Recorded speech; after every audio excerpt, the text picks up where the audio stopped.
pagiku cerahku, matahari bersinar, ku gendong tas merahku di pundak. Selamat pagi semua, ku nantikan dirimu di depan kelasmu, menantikan kami. Guruku tersayang, guru tercinta, tanpamu apa jadinya aku? Tak bisa baca tulis, mengerti banyak hal. Guruku, terima kasihku. Nyatanya diriku kadang buatmu marah, namun segala maaf kau berikan.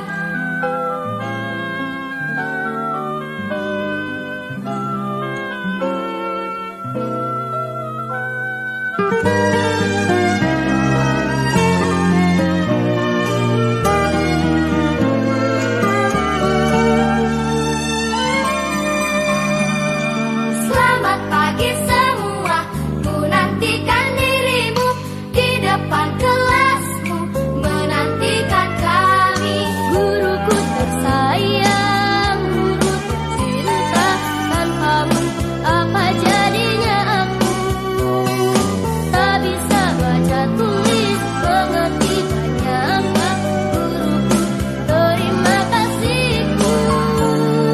Nyatanya diriku kadang buatmu marah, namun segala maaf kau berikan. Guruku tersayang, guru tercinta, tanpamu apa jadinya aku? Tak bisa baca tulis, mengerti banyak hal.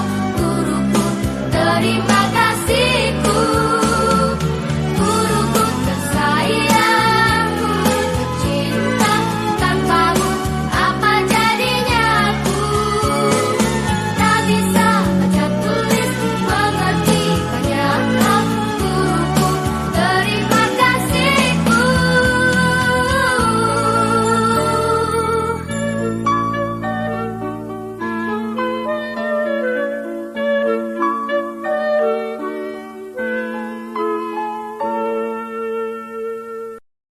Assalamualaikum warahmatullahi wabarakatuh.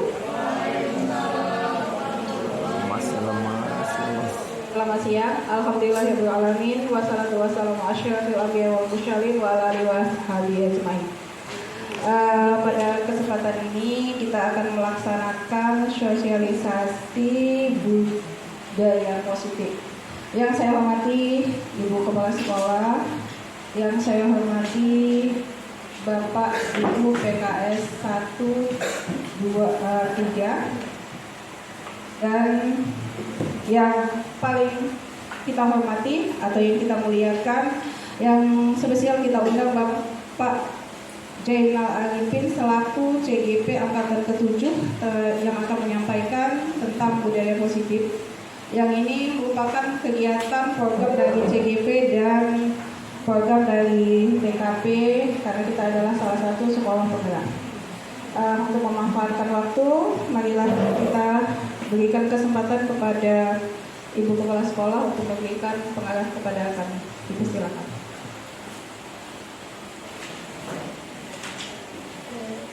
Assalamualaikum warahmatullahi wabarakatuh. Puji dan syukur kita panjatkan kehadirat Allah Subhanahu wa taala, Tuhan Yang Maha Esa, yang memberikan rahmat dan hidayahnya kepada kita sehingga dapat berkumpul di ruangan yang berbahagia ini. Yang saya hormati Bapak dan Ibu peserta kegiatan sosialisasi praktik baik menurut saya, karena kita adalah salah satu sekolah penggerak dan ini adalah program sekolah penggerak, juga salah satu dari program CGP Angkatan ke-7, di mana salah satu dari guru kita Pak Zainal sudah berkecimpung di dalamnya. Harapan kita ke depan, apa yang akan disampaikan oleh Pak Zainal ini bisa kita sosialisasikan kepada siswa-siswa kita, bisa kita jadikan sebagai contoh ataupun praktik baik untuk pelaksanaan program pembelajaran kita di sekolah ini. Mudah-mudahan dapat bermanfaat bermanfaat di hari yang akan datang. Itu saja saya sampaikan. Mari kita sama-sama mengikuti kegiatan ini supaya kita dapat mengambil pelajaran dari hal-hal yang akan disampaikan oleh Pak Jenal nanti. Terima kasih atas kehadiran Bapak dan Ibu. Mohon maaf atas segala kekurangan. Assalamualaikum warahmatullahi wabarakatuh. Terima kasih kepada Ibu Kepala Sekolah yang tadi diberikan bahwasanya kita dapat dari penampilan Pak Jenal nanti kita bisa mengaplikasikan apa yang telah dipaparkan. Ya, masuklah kita ke acara inti kepada Pak Jenal untuk memberikan sedikit praktik baik kepada kami, kepada Pak Jenal. Dipersilakan.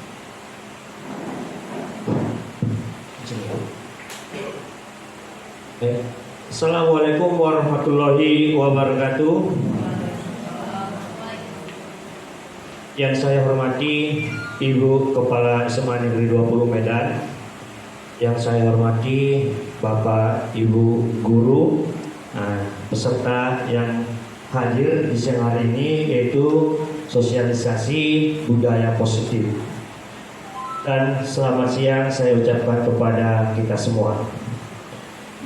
Saya terlebih dahulu mengucapkan terima kasih kepada Ibu Kepala Sekolah yang telah memberikan ruang kepada kami, ya, khususnya itu TKP, dan juga saya selaku CGP Angkatan ke-7, yang ini juga merupakan salah satu aksi nyata yang harus dilakukan seorang CGP mulai dari angkatan 1 dan seterusnya, yaitu ini tepatnya modul 1.4, yaitu budaya positif. Baik Bapak Ibu, yang pertama kita membahas dulu yaitu tentang disiplin.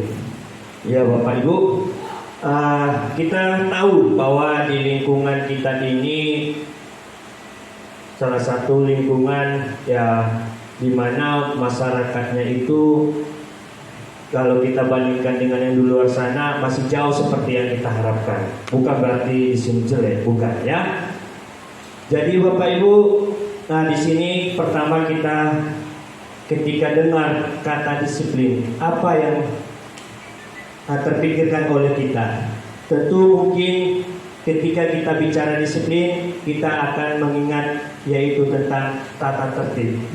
Yang kedua itu kita akan ingat bahwa disiplin itu adalah teratur, dan disiplin itu adalah suatu kepatuhan pada peraturan.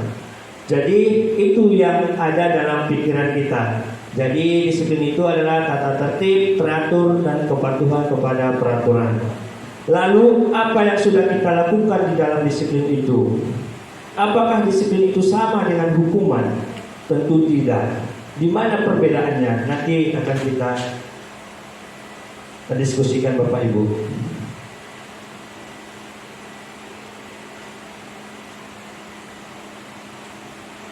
Terlebih dahulu kita akan lihat dulu Bapak Ibu, kita kembali dulu kepada diri kita. Kita sebagai seorang guru dan kita memiliki sosial di sekolah ini, kita lihat dulu lingkungan sekolah kita ini seperti apa Bapak Ibu ya. Yang pertama, bagaimana kita melihat interaksi murid-murid di sekolah ini. Ya, selanjutnya kita sebagai guru, bagaimana? Apakah kita sebagai guru ini saling tegur sapa? Ya, lalu bagaimana guru menyapa murid? Apakah setiap ketemu dengan murid terjadi komunikasi atau memang saling cuek? Selanjutnya, bagaimana guru menyelesaikan suatu permasalahan atau konflik antar murid? Ini sering terjadi di sekolah kita ini Bapak Ibu, dan ini adalah salah satu keluhan kita semua. Begitu sulit untuk menyelesaikan, dan bahkan hanya sekedar penyelesaian saja, tapi tidak ada tindak lanjutnya begitu. Jadi ini masih jauh seperti yang kita harapkan. Lalu seperti apa yang kita harapkan itu sebenarnya pada murid? Yaitu salah satu hal yang penting dilakukan adalah kita perlu menghilangkan rasa takut dalam diri siswa sehingga mereka merasa aman dan nyaman berada di sekolah. dan bahwa membuat kesalahan itu adalah suatu proses pembelajaran itu sendiri. Nah, jadi terlebih dahulu kita harus membuat rasa nyaman dulu terhadap siswa itu. Mereka nyaman tidak untuk sekolah di sini?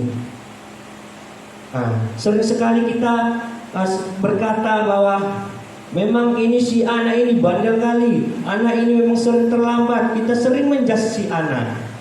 Tapi bagaimana sebenarnya kita juga? Apakah kita sudah memberikan yang terbaik kepada si anak? Apakah kita memang sudah memberikan rasa nyaman, aman terhadap si anak? Nah, kenapa hal ini penting Bapak Ibu?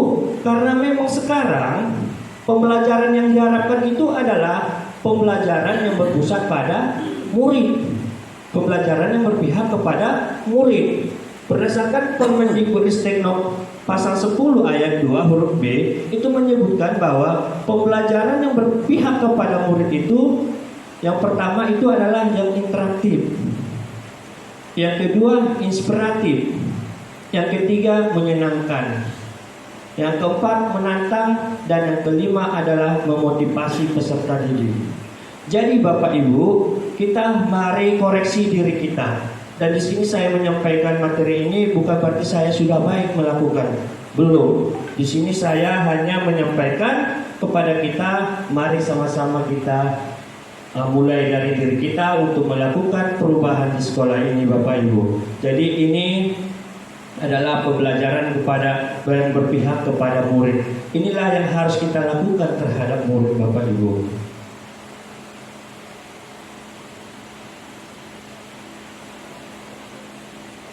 Selanjutnya yaitu nilai-nilai kebijakan universal. Nilai-nilai kebajikan adalah sifat-sifat positif manusia yang merupakan tujuan mulia yang ingin dicapai setiap individu. Menurut Dr. William Lazar pada teori kontrol 1984 menyatakan bahwa setiap perbuatan memiliki suatu tujuan. Begini Bapak Ibu, terkadang ketika kita menegur siswa ataupun kita menemukan siswa melakukan suatu kesalahan, itu kita hanya sering menjudge si anak, kita hanya sering menyalahkan si anak. Tapi pada dasarnya bahwa setiap manusia melakukan segala sesuatu pasti ada tujuannya. Pernah nggak kita menyadari bahwa apa sih tujuan si anak itu melakukan hal tersebut? Begitu kita melihat si anak katakan dari terlambat, langsung kita katakan, kau asik terlambat saja, kau asik terlambat saja. Belum kita cari tahu ya apa tujuan si anak itu sehingga dia bisa terlambat. Yang jelas setiap manusia tak ada yang ingin terlambat, pasti ingin cepat. Ya, terus salah satu nilai kebajikan yang ingin dicapai oleh setiap anak yaitu sesuai dengan nilai-nilai yang kita kenal sekarang adalah profil pelajar Pancasila.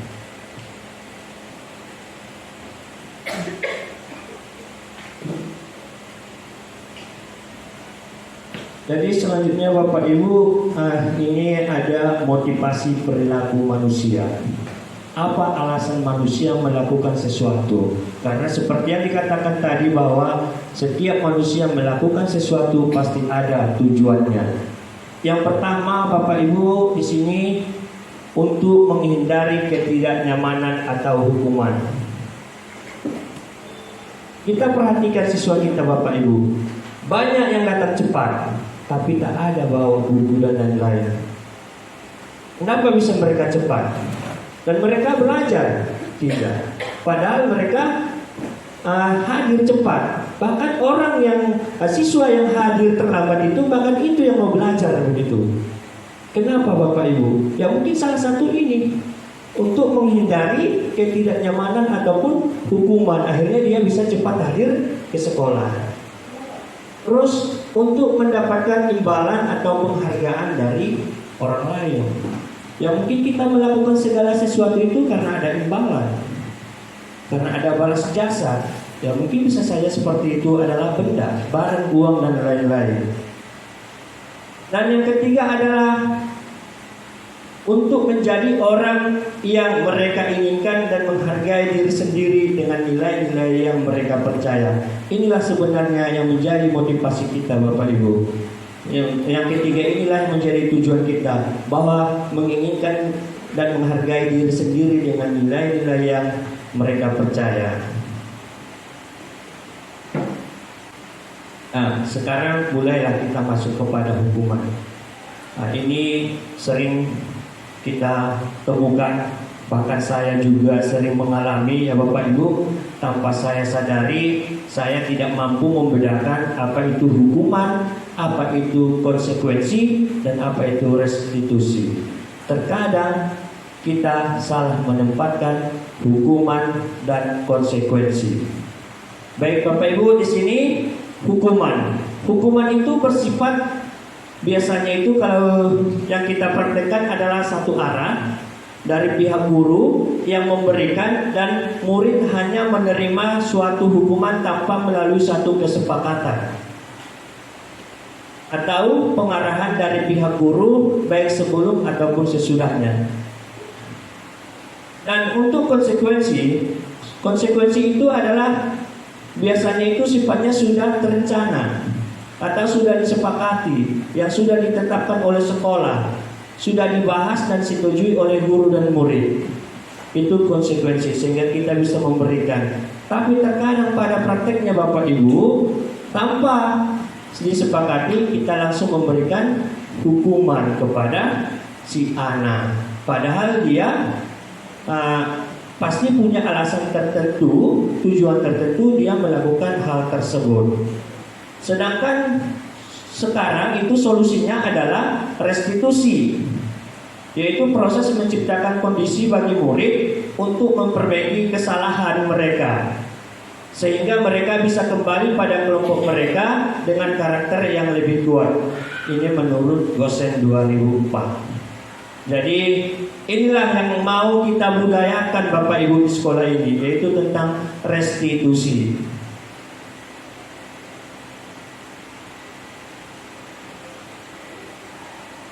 Nah, di sini Bapak Ibu, saya mengajak Bapak Ibu untuk berdiskusi. Di sini ada beberapa tindakan yang sering kita lakukan, dan ini kita coba diskusikan apakah tindakan tersebut merupakan hukuman atau konsekuensi. Nah, ini seharusnya pakai alat ya, kita seperti biasa, tapi ini karena waktu terbatas, kita langsung saja. Oke, Bapak Ibu, kita lihat tindakan guru mencatat 100 kali di dalam buku kalimat "saya tidak akan terlambat lagi karena terlambat ke sekolah." Termasuk hukuman atau konsekuensi?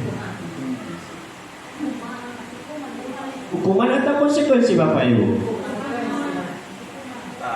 Jadi ada perbedaan, ada yang menyebutkan konsekuensi, ada yang hukuman. Seperti yang disebutkan tadi, bahwa kalau konsekuensi itu sudah ada kesepakatan, sudah disetujui dan sudah dibahas. Kalau hukuman itu hanya datangnya dari satu arah, guru. Dan ini biasanya terjadi adalah dalam bentuk hukuman. Kalau menurut saya, kalau Bapak Ibu bagaimana kira-kira? Apakah sepakat dengan saya? Sepakat ya? Itu adalah hukuman. Jadi ini supaya jelas Bapak Ibu membedakan antara hukuman dengan konsekuensi. Selanjutnya, lari mengelilingi lapangan basket 2 kali karena terlambat hadir di sekolah. Sering ini kita lakukan? Sering. Ini hukuman atau konsekuensi? Hukuman. Ternyata yang kita berikan terhadap si anak hukuman. Selanjutnya, membersihkan coretan yang dibuatnya di meja tulis. Konsekuensi. Itu ya, sudah mulai bisa membedakan ya Bapak Ibu ya. Jadi marilah Bapak Ibu kita sama-sama supaya mengurangi hukuman kepada si anak, karena sekarang adalah berpihak kepada murid.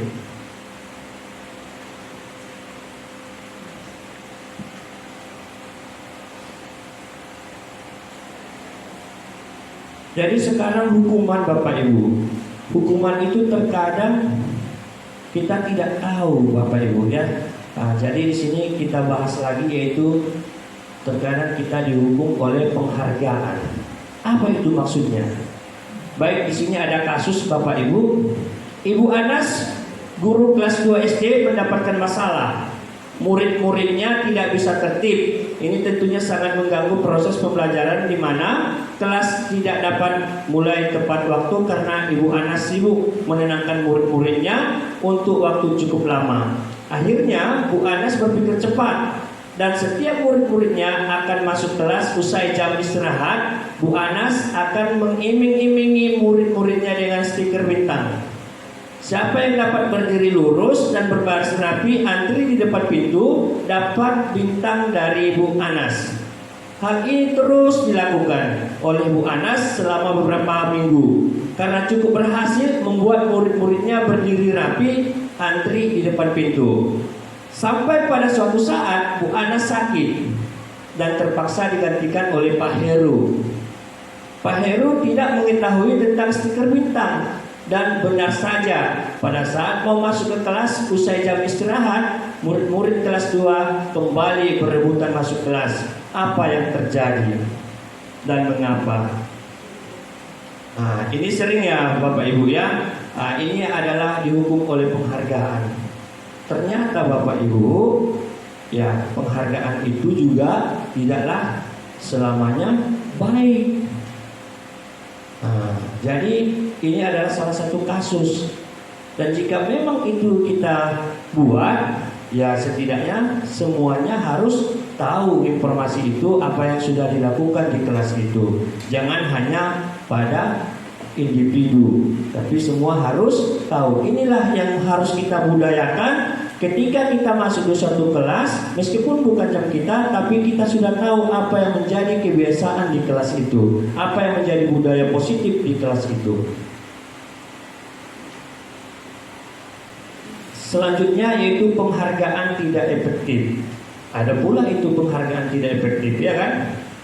Jadi di sini contohnya, jika saya mengharapkan suatu penghargaan dan tidak mendapatkannya, maka saya akan kecewa dan berkecil hati, serta kemungkinan lain kali saya tidak akan berusaha sekeras sebelumnya. Jadi mungkin karena sudah tahu ada hadiah, tiba-tiba hadiahnya kita tidak dapat, tentu kita kecewa. Akhirnya penghargaan itu juga tidak efektif. Selanjutnya penghargaan merusak hubungan. Ketika seorang diberi penghargaan atau dipuji di depan orang banyak, maka yang lain akan merasa iri. Dan sebagian dari mereka akan tidak menyukai orang yang diberikan penghargaan tersebut. Nah, ini juga ternyata penghargaan itu juga bisa merusak hubungan. Si dia aja pun yang dapat, apalagi kita ikut. Udah jelasnya itu dia yang dapat gitu. Nah, jadi itu bisa merusak hubungan, iri gitu kan. Terus penghargaan menghukum. Jika suatu penghargaan diharapkan namun Anda tidak mendapatkannya, Anda akan merasa dihukum.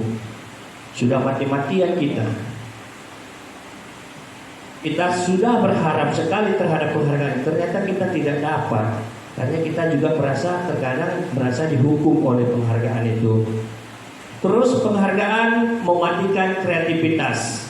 Murid-murid diminta berpikir mengenal hadiah, berpikir mengenai hadiah atau penghargaan yang bisa mereka dapatkan bila berhasil menulis sebuah puisi. Kreativitas kelompok murid ini menjadi berkurang dibandingkan dengan yang tidak diberitahukan tentang hadiah yang bisa mereka terima. Terkadang Bapak Ibu, ada lomba ini kita buat. Dilihat hadiahnya, hadiahnya tas doang 50.000 itu, ngapain kita ikut?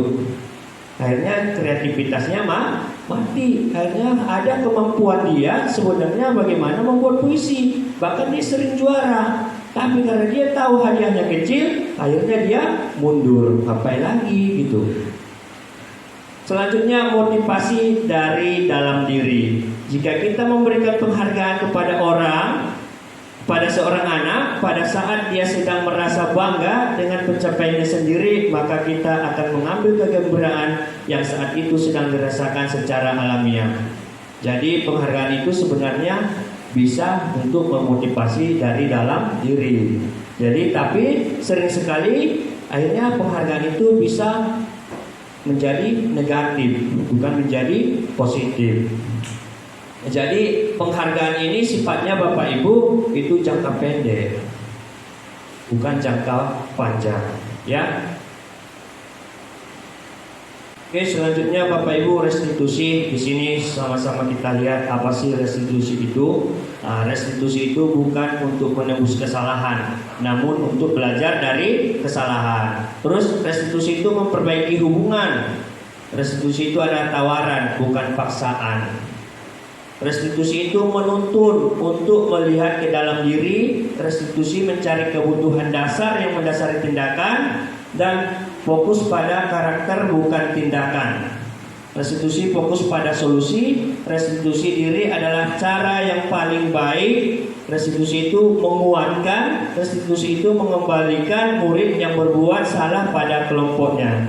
Jadi jelas Bapak Ibu bahwa hukuman, konsekuensi, dan restitusi itu sangatlah berbeda Bapak Ibu.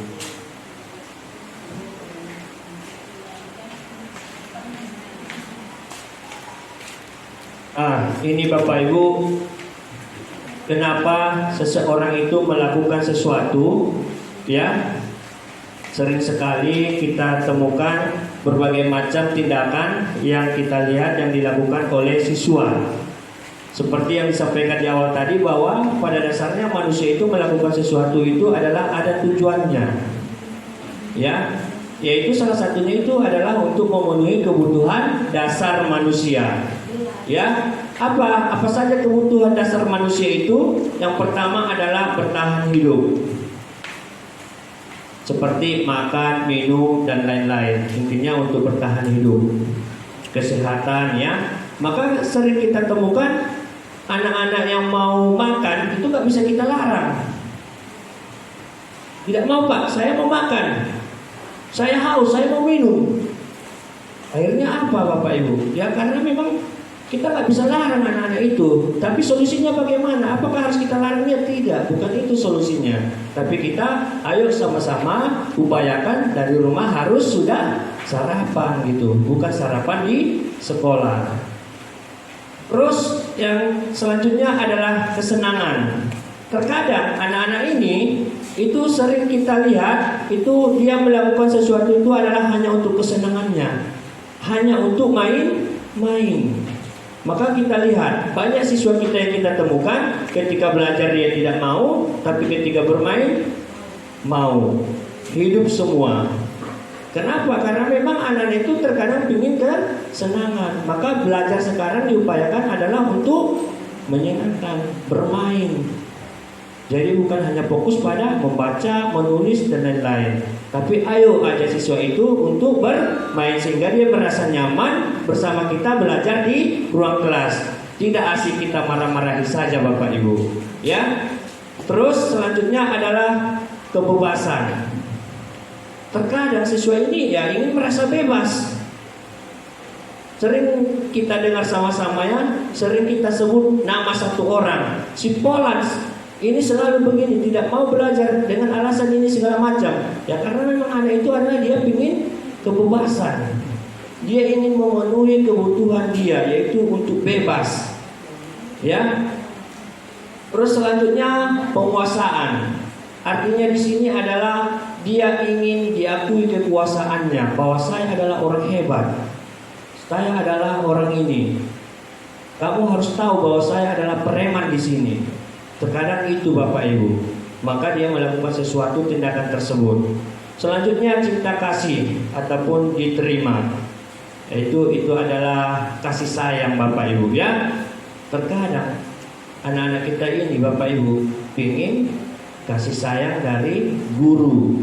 Maka kemarin ketika terjadi waktu kita rapat, sebelum bagi rapor kemarin yang disampaikan oleh Ibu Dorta, ya, siswa kelas 10-2, dan itu menjadi apa sama kita, ya. Sering kita sebutkan namanya bahwa anak ini adalah anak yang paling ini segala macam.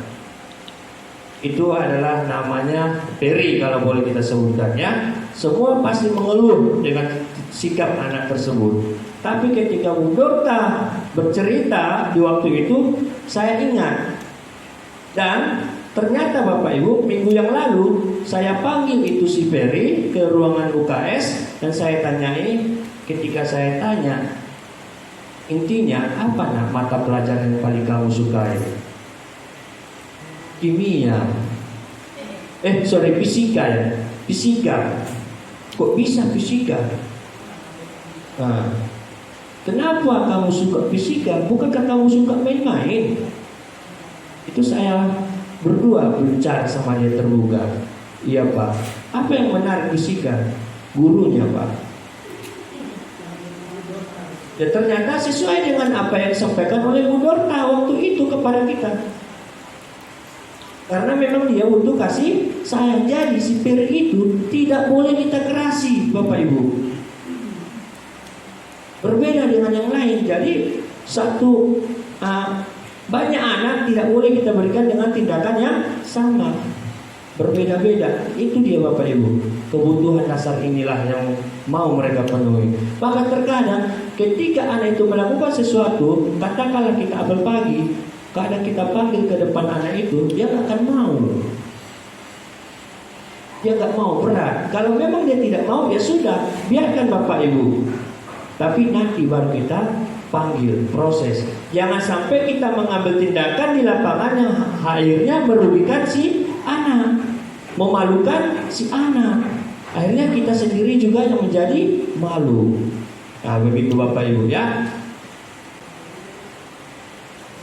Jadi Bapak Ibu, di sini ada posisi kontrol ya. Jadi Bapak Ibu, posisi kontrol ini inilah yang biasa kita lakukan Bapak Ibu tanpa kita sadari ya. Yang pertama adalah kita ini adalah penghukum. Penghukum itu cirinya seperti apa Bapak Ibu?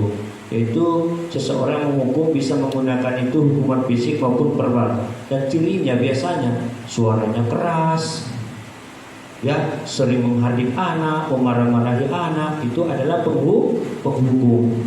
Ya, terus ada pembuat orang merasa bersalah. Pembuat orang merasa bersalah ini adalah biasanya gurunya ini berbahasa lembut. Jangan begitu kamu ya, gitu. Nanti kita lihat caranya bagaimana Bapak Ibu. Terus ada juga itu posisi kontrol kita sebagai guru ini adalah sebagai teman. Ya, artinya guru pada posisi ini tidak akan menyakiti murid, namun akan tetap berupaya mengontrol murid melalui persuasi.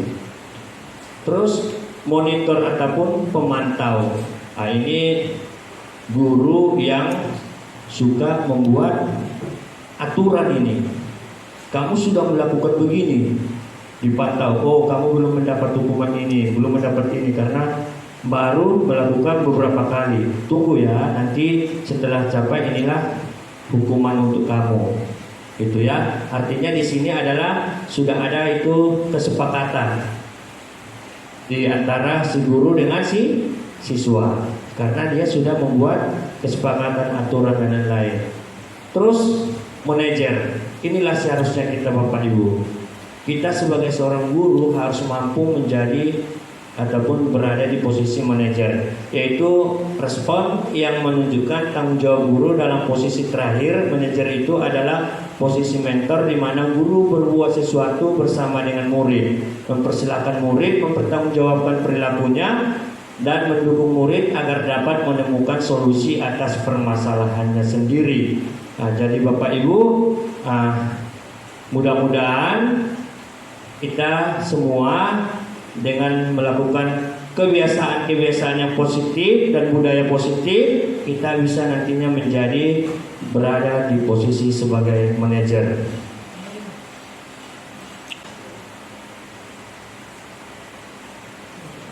Nanti ini saya bagikan nanti Bapak Ibu di grup ya. Terus motivasinya ya, ketika guru berbuat, bagaimana guru berbuat kalau guru itu ada seorang penghukum? Maka dia itu nanti menghardik, menunjuk-nunjuk, menyakiti dan menyindir. Itu guru penghukum ketika berbuat. Terus bagaimana kalau orang yang pembuat merasa bersalah. Nah, nanti gurunya itu suka berceramah, mengatakan seharusnya kamu begini nak, ibu merasa sangat kecewa sekali sama kamu. Nah, itu adalah posisi membuat orang merasa bersalah. Terus posisi guru sebagai teman, itu membuat alasan-alasan untuk muridnya. Ya, kenapa kamu melakukan? Seharusnya kamu jangan melakukan itu nak, kamu ingat begini begono gitu. Ya, jadi terkadang kita juga bisa berada pada posisi teman, ya. Terus pemantau, yaitu menghitung dan mengukur. Udah berapa kali kamu terlambat? Sekian kali bu. Berarti panggil orang tua cepat. Datang orang tua kerja. Udah sering kali kau terlambat ini. Nah, itu kan tanpa kita bertanya kenapa dia terlambat. Terus seorang manajer mengajukan pertanyaan-pertanyaan. Kenapa kamu terlambat nak? Oh begitu ya. Apa kamu nggak ada solusi selain itu? Nah, seharusnya kamu seperti apa? Seharusnya kamu bangun jam berapa supaya tidak terlambat? Nah, mengajukan pertanyaan. Itulah sebagai seorang manajer. Terus kalau berkata, ya, kalau penghukum itu, kalau kamu tidak melakukannya, awas ya, rasakan nanti. Nah, itu guru penghukum Bapak Ibu. Terus kamu seharusnya untuk membuat orang merasa bersalah, kamu seharusnya ya, kamu sudah tahu ibu lelah sekali mengatakannya, ibu stres melihat kamu gitu. Mulailah mengeluh supaya si anak merasa bersalah. Terus teman, ayolah lakukanlah diri ibu, diri bapak, kamu pasti bisa. Nah, itu sebagai teman. Kalau pemantau, apa peraturannya? Ya sedikit-sedikit peraturan. Karena itu adalah tadi pemantau, dia memantau terus sudah sejauh mana tindakan si anak ini. Ya. Terus sebagai manajer, apa yang kita yakini? Apa yang bisa kamu kerjakan untuk memperbaiki masalah ini? Jadi dia mencari solusi Bapak Ibu. Itulah posisi kontrol Bapak Ibu. Kita sebagai guru. Jadi di sini harapannya kita berada pada posisi manajer.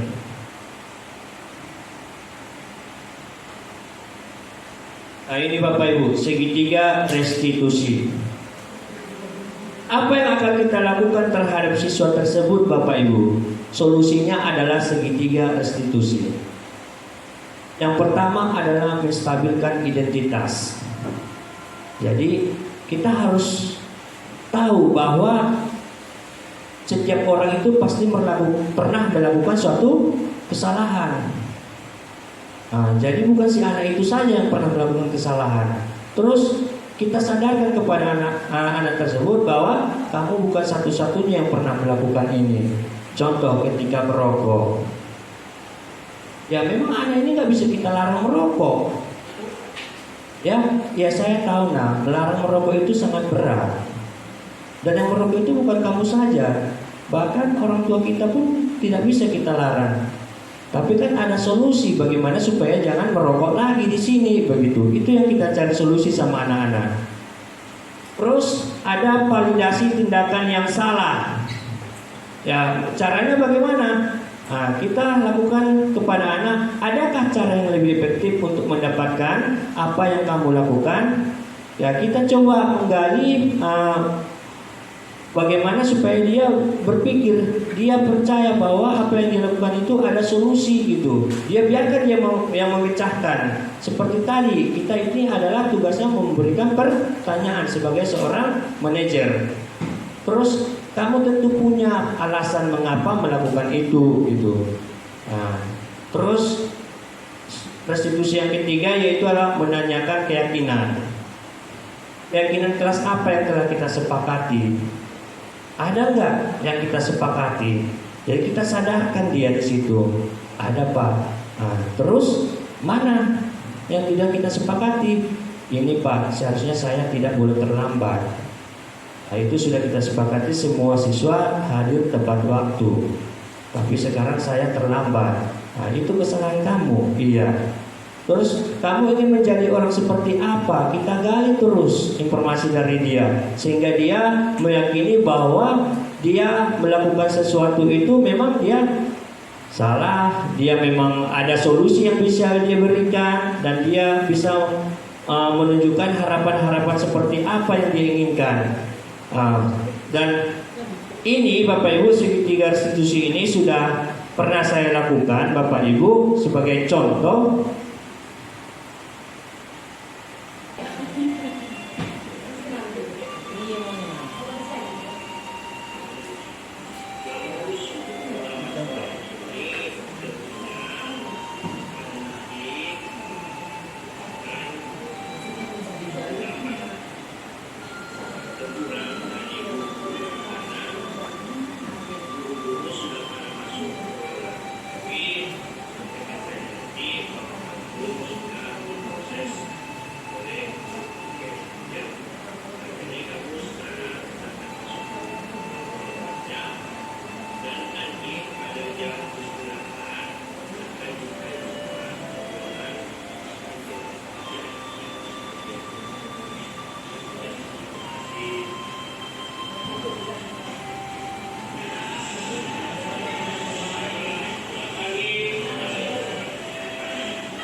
Itu Bapak Ibu contoh kecil ya Bapak Ibu.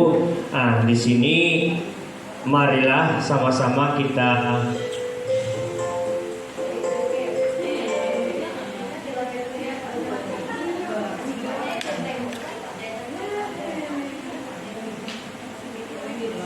ya Bapak Ibu, mudah-mudahan setelah ada sosialisasi ini kita semua dapat membudayakan positif di lingkungan sekolah kita ini ya Bapak Ibu, dan harapannya kita bisa melaksanakannya. Dan yang terakhir Bapak Ibu yaitu tentang keyakinan kelas. Keyakinan kelas. Jadi ini sangat penting Bapak Ibu. Artinya keyakinan kelas ini adalah berdasarkan kesepakatan siswa, warga sekolah dengan guru dan juga dengan sekolah. Akhirnya kita bisa menerapkan budaya positif ini. Harus ada Bapak Ibu keyakinan. Seperti yang kami sampaikan kemarin dan sudah kita tagih sebenarnya di awal semester ini, kita usahakan masing-masing kelas memiliki keyakinan ataupun kesepakatan kelas. Bagaimana cara pembentukannya Bapak Ibu?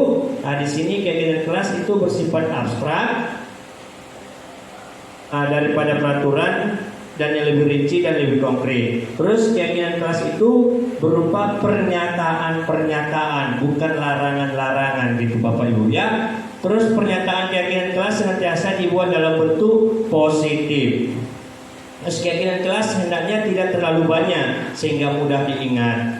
Lalu keyakinan kelas sebaiknya suatu yang dapat diterapkan di lingkungan tersebut. Artinya sesuai dengan lingkungan sekolah kita Bapak Ibu ya. Baru bersedia meninjau kembali. Jadi keyakinan kelas itu bukan berlaku secara terus menerus itu saja. Tapi mari kita evaluasi. Evaluasi mana kira-kira yang harus kita rubah kembali Bapak Ibu.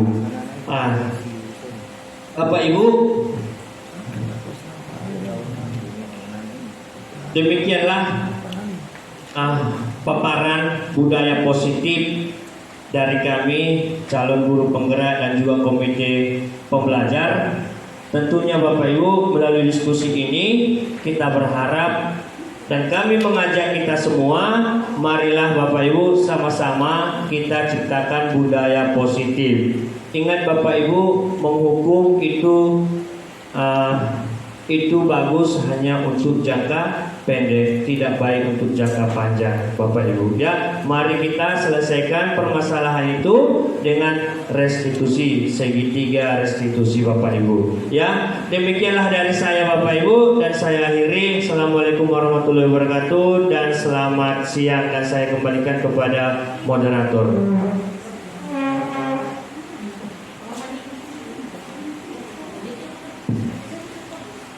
Terima kasih kepada Pak Jenal yang telah memaparkan tadi tentang budaya positif dari 3 permasalahan, dan akhirnya kita berjumpa kepada segitiga restitusi. Dan intinya kita buatlah anak-anak kita merasa nyaman di dalam kelas, dan itu bukanlah suatu pekerjaan yang mudah, tetapi kita mulai mulai sekarang, dan mudah-mudahan ada nanti manfaatnya bagi kita ke depannya.